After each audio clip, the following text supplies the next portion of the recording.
DPWH Secretary Dizon will submit a request to AMLAC to freeze the air assets of Representative Saldico worth nearly 5 billion. So, ito po balita sa GMA Integrated News, no?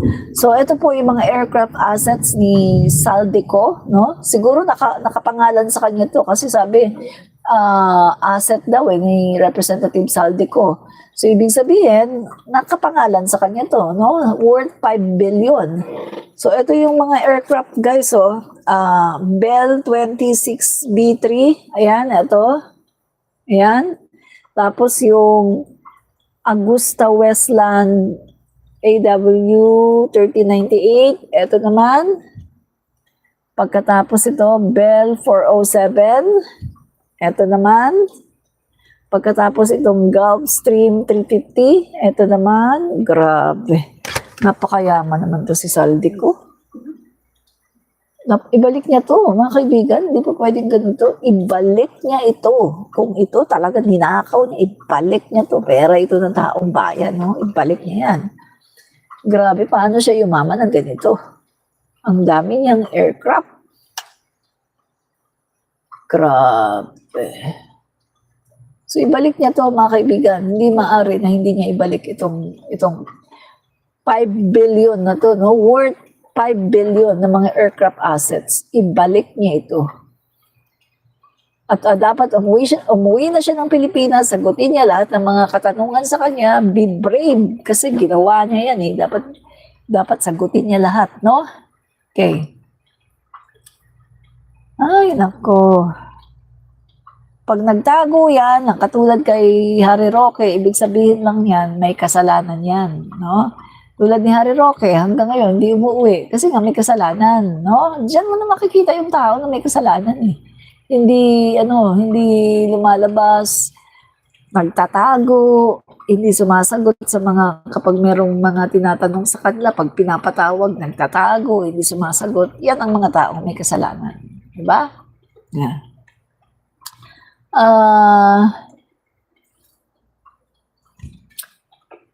Sabi ni Joel Rabo, yung parehas lang yan kay Martin R. Andito na naman. DDS to kasi tanga eh. DDS yan, tanga eh. Naniniwala lang sa sinasabi ni Sarah kahit wala namang pinapakitang ebidensya. Tanga Joel Rambo yung DDS to. Parehas daw kay Martin Romualdez. My God, yun ang pinaparatang kay Martin Romualdez na kesyo ito daw ay nalaman hindi naman pala totoo. My God, magbago na kayo mga DDS. Puro kayo bintang, tapos at the end napapahiya kayo. Ito yung ibinibintang kay Martin Romualdez Ito okay, ito Gulfstream CAAP-2 Gulfstream jets. Yan binibintang kay Martin Romualdez yan yung 2 Gulfstream jets. Binibintang kay Martin Romualdez. Pero, napag-alaman, Certificate of Registration, naka-register sa PAL, Philippine Airlines. Diba?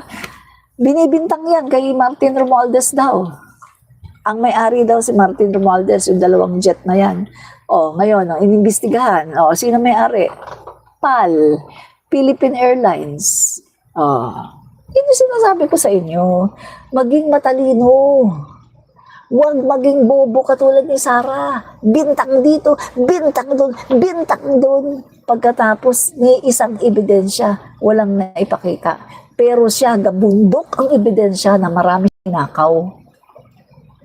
Kaya nga pinipigilan niyang trial dahil magnanakaw siya. Diba? No sugarcoating tayo dito. Tahasa natin sinasabi si Sara Duterte isang malaking magnanakaw.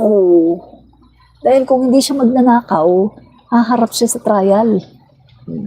Diba sabi ko sa inyo, hanggat hindi niya hinaharap ang kanyang trial, mananatili sa isipan, puso, bituka, balon-balunan, atay, akdo, lahat sa buong katauhan ng mga Pilipino, mananatili na si Sara Duterte isang magnanakaw.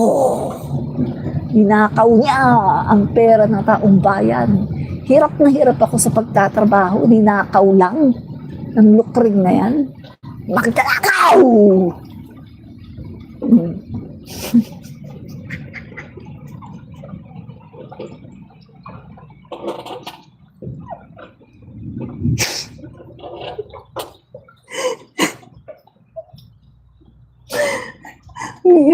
Umiiyak na naman yung mga DDS.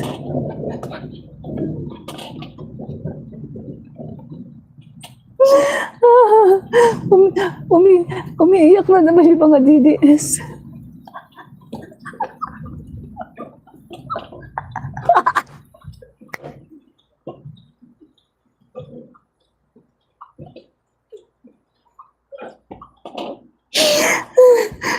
Sumasakit na yung tiyan ko sa kakatawa.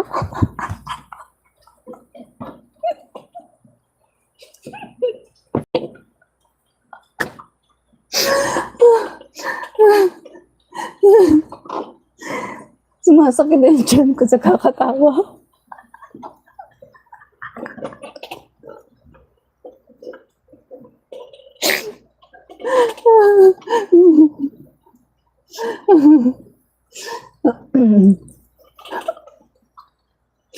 Yan, natatawa din si Maylene Mejila. Ha ha ha ha.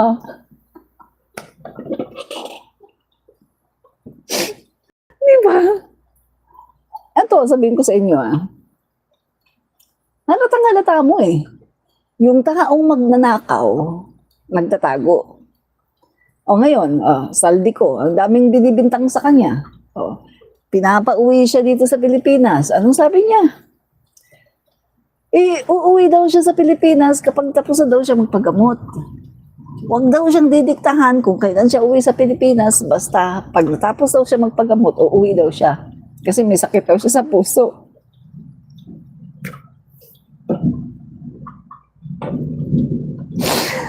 Kaya ba nagkasakit sa puso dahil sa pagnanakaw? My God, no? So, Saldico, kung wala ka talagang kasalanan, umuwi ka ng Pilipinas. Tingnan mo si Speaker Martin, Speaker Martin Romualdez. Nag-resign dahil gusto daw niya walang bias. Nakapag inimbestigahan siya, walang bias. Wala siyang power. Hindi sila mangingimin, imbitahan siya at tanungin kasi wala siyang power. Hindi siya Speaker of the House. At sabi ni Speaker Martin, anytime, anywhere, kahit saan, kahit kailan, imbitahan lang siya at sasagutin niya lahat ng katanungan. Kaso at this moment of time, hindi pa siya iniimbita kasi nga wala pang nakikita na ebidensya na nagtuturo sa kanya. Kaya hanggang ngayon, hindi pa siya iniimbita. Kasi yung sinabi ni Diskaya na Martin Romualdez, nag-drop lang ng name pero ni isang ebidensya, walang pinakita.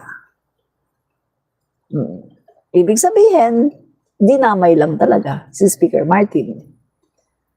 Para lang i-please ang mga Duterte senators. Kaya naman bigla-bigla gagawin agad siyang covered ng witness protection.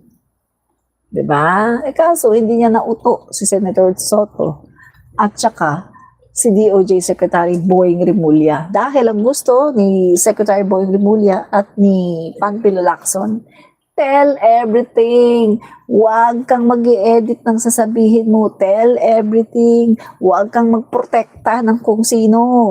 Tell everything. Diba?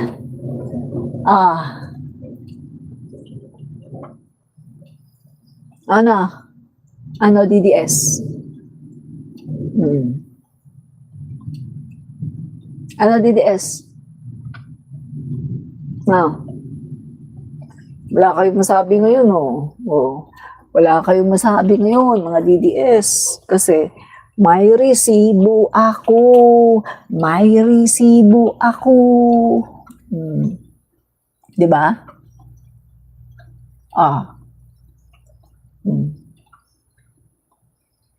Sabi ni Joel Ramboyong, Madam, wala na ngayon banal na tao.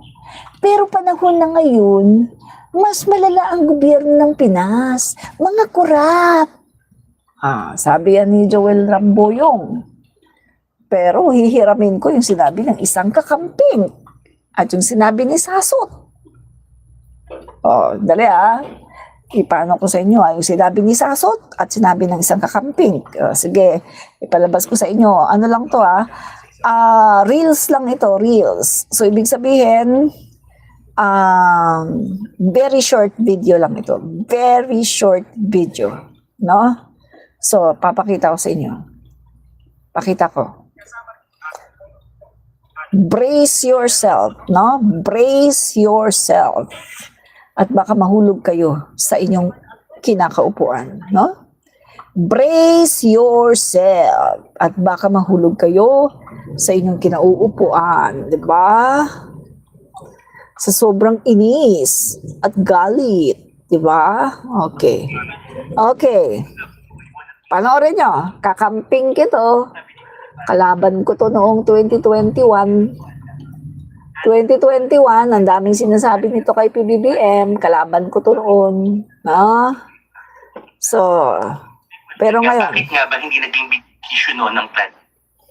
What's up? So I wanna take this one seriously. Sabi dito ni Paring Sas, sabi niya, mga kakamping seryosohan lang 6 na taon doon naging presidente si Digong, 6 na taon din tayong binagyo, bakit daw ni minsan walang nagprotesta tungkol sa flood control? The question niya, bakit nga ba hindi naging big issue noon ng flood control? Honestly, yan yung isang rason bakit parang mas sinusuportahan namin si BBM kumpara sa mga Duterte. Kasi ngayon, mismong si BBM mismo ang nagsiwalat patungkol sa flood control scam na yan. Na ni minsan hindi nagsalita si Duterte. Base sa research, 12.3 billion ang nakuha ng mga diskaya in the span of 1 year and 7 months. Isipin mo, 12.3 billion and wala man lang nakita si Duterte o yung administrasyon niya patungkol sa talamak na ginagawa ng mga diskaya. Dalawang bagay lang yan It's either nakapikit siya o kaisa siya kaya hinahayaan niya. Ang dami naganap na nakawan ng administrasyon ni Duterte. Pero may nakulong ba? Formally pa lang hanggang ngayon, tandang-tanda ako ang ginawa ng Parmali sa bansa. Pero sino naging protector ng Parmali? Diba mga Duterte mismo? So ba tayo sa kanila na magkakaroon ng ganyang call out ng panahon nila? Kahit sila mismo ata, protector ng mga ganyan. Tignan nyo ang tapang ng mga diskaya, ang tapang ng iba mga contractor kahit ang mga sa gobyerno. Kasi nasanay sila na mismong leader ang handang mag-protect sa kanila. I don't know the reason of BBM bakit niya to isiniwalat. There's a lot of rumor or issue, but at the end of the day, tayong mga Pilipino ang nakinabang at namulat sa ganitong klase ng korupsyon na nagaganap sa bansa.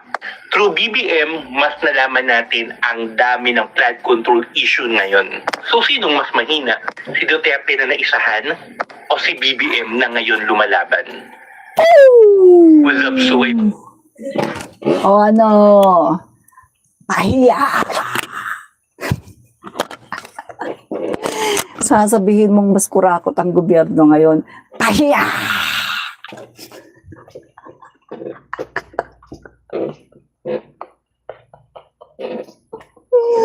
Yan ang dahilan.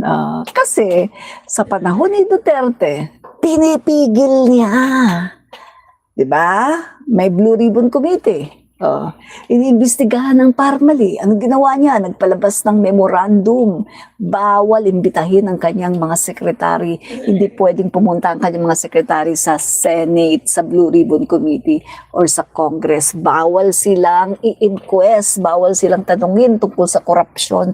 Pinigilan ni Duterte ang paglabas ng katotohanan, ang paglabas ng korupsyon. Pinigil ni Duterte dahil ayaw niya na tinatanong tungkol sa korupsyon ng kanyang mga cabinet member dahil baka naman kaisa din siya. At ayaw niyang nasisira ang kanyang gobyerno. Wala siyang tapang para ilantad ang mga korupsyon sa kanyang gobyerno. Gayong alam niya na may mga ghost flood control projects. Sinabi niya mismo sa Talk to the People na yung ang DPWH, marami yan. Mga flood control project, pero ghost. Sasabihin merong project, pero wala. Diretso sa bulsa. Alam ni Duterte, sinabi niya mismo sa Talk to the People, di ba pinapanood ko na sa inyo ilang beses? Hindi pa ba nagsisingkin sa utak nyo na alam ni Duterte na may korupsyon, malala na korupsyon sa DPWH, pero wala siyang ginawa. At na-retain pa ang kanyang secretary, Mark Villar, up to the end of his term. Oh, di ba? Oh. So, sino ngayon ang korap? Etong Marcos, na naglalhad at nagbulatlat at naging whistleblower ng korupsyon dahil gusto niyang tuldukan ng korupsyon, o yung inyong tatay na pinigilan ang paglabas ng korupsyon sa gobyerno. Sino ngayon ang korap? Kitang-kita na ang korap ay ang tatay niyo. Talo na naman kayo. Talo na naman kayo. Oh, wala talaga kayong panalo. Pag ako nagsalita, wala kayong panalo. Tumba. Tumba kayo lahat. Diba? Wala kayong panalo. Kasi mga bugok kayo ng mga DDS. Bugok. Diba? Ano? Wala kayong masabi.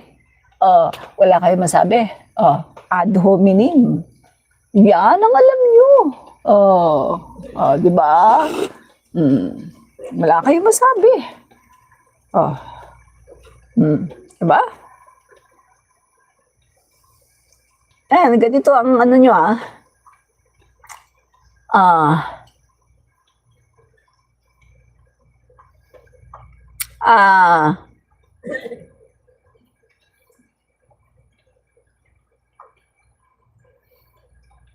Okay, ganito kayo Yan.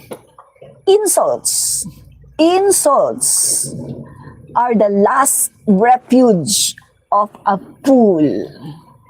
Insults are the last refuge of a fool. Sa Tagalog, yun bang kapag hindi nyo na kayang, wala na kayong maisagot, mangi-insulto na lang kayo. Kasi wala na kayong maisagot Kasi hindi na kayang i-debunk So, mangi-insulto na lang kayo. DDS. DDS way. Mahilig mag-insulto. Kapag wala na silang masabi, kapag hindi na nila kayang ma-debunk, kapag alam nilang talo na sila, mangi-insulto na lang. Diba? Diba? Aminin! Insults are the last refuge of a fool. Diba? So, hindi nyo na ako kayang i-debunk, mga DDS. Hindi nyo na kayang sagutin ng maayos, ng bonggang-bonggang sinasabi ko. Dahil lahat ng sinasabi ko ay totoo. Kaya mangi-insulto na lang kayo.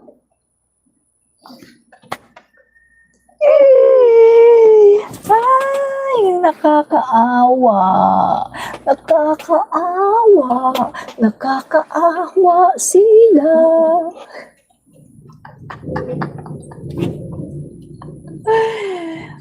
Des Marcos, at sa panahon niya, nakulong ang mga puon nyo, Digonyo at Kibulok. Correct! Tama ka dyan, Des Marcos.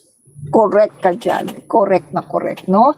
Sa panahon ni PBBM, nakulong ang mga abusado nakulong, 'di ba? Nakulong ang mga abusado. Nakulong ang mga abusado sa panahon ni PBBM. 'Di ba? Ah, okay. Ano pa tayo dito?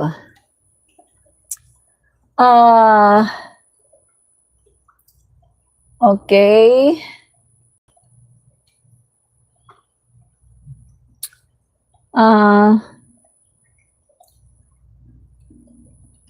Andrew Meds, si PBBM pa rin ang presidente. Correct. Si PBBM pa rin ang presidente. Ginawa na nila lahat, palagi silang bigo. Bigo. Bigo. Nakakaawa. Bigo. Pero, may balita. Hindi pa sila titigil. Magtatry pa sila na pabagsakin si PBBM. Magtatry pa sila. Hindi pa sila titigil. Yan ang mga tao na bigo. Greedy sa kapangyarihan. Ayaw nila na maupo si PBBM, gusto nila si Sara. Sila ay greedy. Greedy. Diba? Sandali lang mga guys, no, may topic pa tayo. Hindi ko tuloy na dahil sa mga DDS na to. May topic pa po tayo. No? So, ito pa. Topic natin. No? Ito. May topic pa tayo. No? So, ito na mga kaibigan. Ito. Yung, nasabi ko na kanina, yung Gulfstream, no? Yung fake news series, Gulfstream case sa ombudsman, di ba? Yan, inimbento, di ba? So, we need to talk about the flood of fake news being thrown at Speaker Martin Romualdez. Parang scripted na talaga. Every month, may bagong issue, lahat chismis, ni walang isang ebidensya. The goal, simple lang, siraan siya. Bakit? Kasi siya lang ang naging matibay na firewall ng ating Pangulo, President Bongbong Marcos, sa Kongreso for 3 years. Kaya ngayon pa lang, ginugulo na nila ang narrative dahil threat siya sa 2028. Tignan niyo mga kabayan the fact na kahit na umalis na si Speaker Martin Romualdez sa pagiging speaker, ay tuloy pa rin ang kanilang paninira sa ating speaker, no? Martin Romualdez. So ito po yung facts. The Gulfstream, yung pinakita ko kanina sa inyo, no? Pinakita ko sa inyo kanina. The Gulfstream jet lie. Ito po yung kasinungalingan, Allegedly, ang sinasabi nitong mga DDS na to na naninira kay Speaker Martin ay pagmamay-ari daw ni Speaker Martin. Pero nung chinek ngayon, kung sino yung nakalagay doon sa papeles, walang iba kundi PAL, Philippine Airlines. So saan galing ang chismis? Sa imahinasyon ng mga taong gustong ibagsak si Speaker Martin Romualdez. At bakit pilit kinakabit kay Speaker? Kasi gusto nilang siraan ang public image ng pinaka-loyal sa Pangulo, si Speaker Martin, no? So, kinasuhan ng ombudsman si Kong Martin or just political fiction? Ano ba ang totoo? Ang sabi nila, may kaso na daw si Kong Martin at PBBM with regards sa falsification of legislative documents at misuse of public funds. Pero, nasaan ang resibo? Pero, nasaan ang resibo? Wala. Not one case filed. No, wala pong na-file na kaso. Not one document presented. Ang totoo, this is all part of PDP Laban political operation to discredit him. Haka-haka, turn into headlines. But no facts. Until now, no case, no finding, no wrongdoing, walang napatunayan. Diba? So, sabi pa niya, bagman si Marvin Rillo, another wild story. Kesyo Bagman daw, si ex-Kong Marvin Rillo ni Speaker, kumukubra daw siya sa Diskaya. Baka naman Netflix script ito. Hindi totoong buhay. Ang mismong Diskaya na ang nagsalita. Wala kaming naging transaksyon o koneksyon kay Speaker Martin Romualdez. So bakit pinalaki ito? Again, it's part of the game. The smear game para sirain ang reputation ni Speaker Martin Romualdez. Hindi niyo ba nahahalata lahat ng mga pinagsasabi ni Sara about Speaker Martin Romualdez, ni isang ebidensya, walang tumitindig. Ni isang tao sa kahit mga hindi kaalyado ni Speaker Martin sa Tacloban na mga kongresista ay nagsalita na hindi daw totoo yung pinagsasabi ni Sara. Kahit sila mismo ay gumawa sila ng video at pinagtatanggol nila si Speaker Martin kahit na sila ay kalaban sa politika ni Speaker Martin Romualdez. Pinalabas ko yan dito sa aking vlog. Paulit-ulit na ipalabas ko yan. Nung panahon na sinisiraan ni Sara sa press con, si Speaker Martin, naku, ang daming mga kongresista, mga politiko sa Tacloban, mga naging kalaban daw sila ni Speaker Martin Romualdez at pinabulaanan nila lahat ng sinasabi ni Sara Duterte. Ito daw lahat ay kasinungalingan. O, di ba? Si Speaker Martin Romualdez daw ay mabuting tao, may good reputation, at hindi katulad sa sinasabi ni Duterte or Sara na kung ano mga binibintang niya na kasamaan na kung titingnan natin, mukhang siya yata yung gumagawa. Di ba? Ano pa? The pattern is clear. Lahat ng paratang, walang resibo, lahat ng narrative, pamumulitika lang.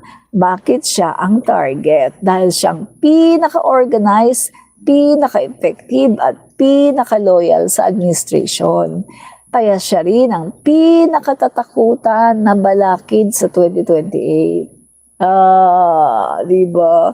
Sabi ko nga sa inyo guys, maganda yung ginawa ni Speaker Martin Romualdez na bumaba siya sa pwesto at lilinisin niya ang pangalan niya kasi guys, pag nalinis na niya ang pangalan niya, napatunayan niya sa madlang people na hindi totoo, mga pinagsasabi ng mga lokreng na Sara, aba, makapagtakbo niya sa 2028, mananalo yan. Lalo na kung siya ang itataas ni PBBM, tiyak mananalo si Speaker Martin Romualdez.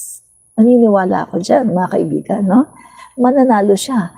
Kasi malilinis niya yung pangalan niya eh. Hindi katulad kay Sara na forever siya ay mananatiling magnanakaw sa puso at sa isipan ng mga tao dahil ayaw niyang humarap sa trial. Kaya siya ay magnanakaw. Hindi mawawala sa isipan ng taong bayan na si Sara ay magnanakaw. No trial? Hanggat walang trial, magnanakaw ka. Magnanakaw ka hanggat walang trial.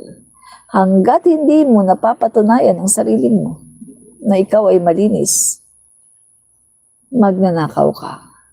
Ikaw ay magnanakaw. No? Kaya kung gusto mong patunayan, kung gusto mong manalo sa 2028, mag-undergo ka ng impeachment trial para magkaroon ka ng pag-asa. Pero hanggat hindi mo ginagawa yan, hanggat pinipigilan mo ang trial, magnanakaw ka. Magnanakaw ka. Hindi ka iboboto ng tao kasi magnanakaw ka. Diba? So while they throw mud, Speaker Martin is coordinating national projects, ensuring proper legislative oversight, keeping Congress united, delivering on mandates and standards, delivering on mandates and budgets, standing by the President without fail. Eto naman, pagdating naman sa accountability, no Gulfstream ownership, no fake documents, no bagman role, no Diskaya connection, no corruption scandal, no noise-based politics. So yan po. Fake news is loud, but real service is louder. Congressman Martin does not need to destroy others to rise because he already stands tall with integrity, results, and loyalty. Si Speaker Martin Romualdez ang hindi na kailangang manira ng tao. Hindi na kailangang manira, hindi katulad ni Sara Duterte na para siya ay makatayo, kailangan niyang sirain si Speaker Martin, kailangan niyang sirain si PBBM, kailangan niyang sirain ang gobyerno, kailangan niyang sirain ang lahat para siya ay makatayo. Ang tungtungan ni Sara Duterte sa kanyang pag-angat ay ang paninira sa kanyang kapwa politiko. Hindi katulad kay Speaker Martin na walang paninira, walang mudslinging, walang character assassination, basta trabaho lang. Trabaho, trabaho, at trabaho. Yan ang tunay na public servant. Diba? So, yun po mga kaibigan, ang ating pong sources. Yan. Ito po mga kaibigan, may sources po tayo dito. No? I-ano na lang natin to sa ating Facebook. No? Atin pong ipopost para mapanood po ninyo or mabasa, no? Yan po guys, no, sa wrap up na po tayo. Kahit nawala na si Speaker Martin Romualdez sa pagiging Speaker of the House, ay target pa rin siya ng paninira ni Sara Duterte at ng mga DDS. At hindi siya titigilan ng mga DDS dahil si Speaker Martin Romualdez po ang isang napakalaking threat. Alam kasi nila na between Sara Duterte and Martin Romualdez, mas pipiliin ng taong bayan si Speaker Martin Romualdez bilang Pangulo ng Pilipinas kaysa kay Sara Duterte na isang kurakot na magnanakaw. Real talk, Admin Rich, Commentarista. Bye and God bless.